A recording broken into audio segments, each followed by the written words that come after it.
did it! Next stop, Andy! Wait a minute. I just lit a rocket. Rockets explode!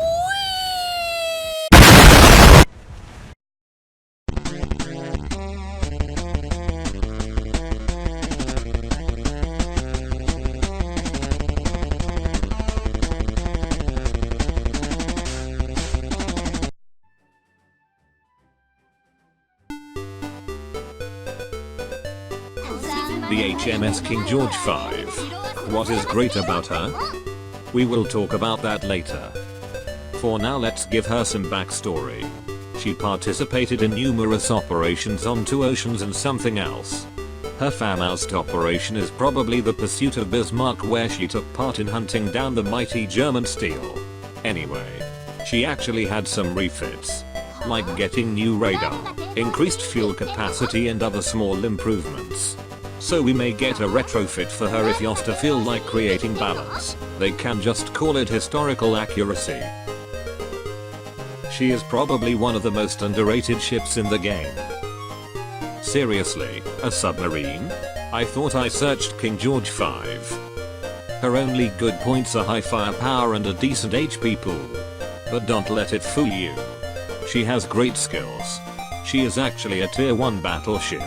And on top of that, she is also tier 2 on a certain list.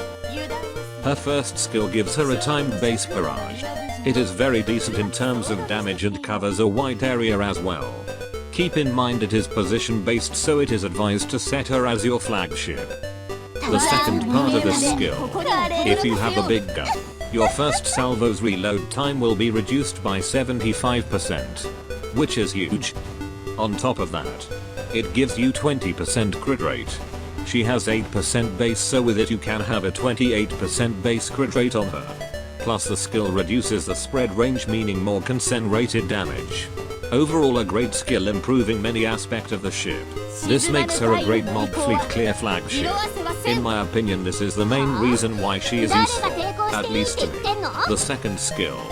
Well, let's just say you hate everyone, so you deal more damage to pretty much every other factions.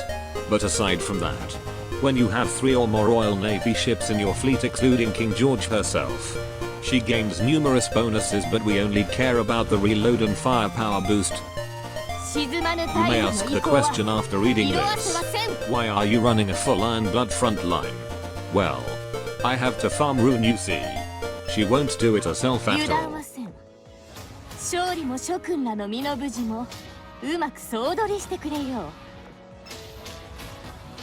She is available in point shop and in limited construction during the Scherzo of Iron and Blood event. So if you missed her, unfortunately you have to wait for a rerun.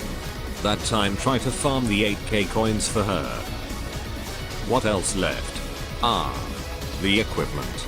Well, due to her skill it is recommended to use the quadruple gun. Otherwise you lose most of the bonuses that makes her great.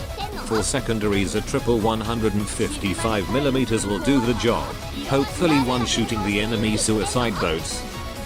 For anti-air 40mm buffers or a twin 113mm is my recommendation. Their initial damage is high and their fire rate is also good. For auxiliary, actually an SG Raider plus a super heavy shell is recommended for optimal combo. But you can put a type 1 piercing shell on her instead of the SG Radar. Or, if you are a true gentleman, you put 2 on her of either piercing or super heavy shells, depending on what you want, more crits or more damage. Overall she is a solid ship. I was not fond of her at the beginning, but after giving her some levels and making use of her skill I actually ended up using her more frequently. But I will change back my farming fleet to Shalhound Vestal since she keeps stealing the MVP with that early barrage. Well then, the next video has to be about Tippett since I got threatened by the Kriegsmarine. Send help.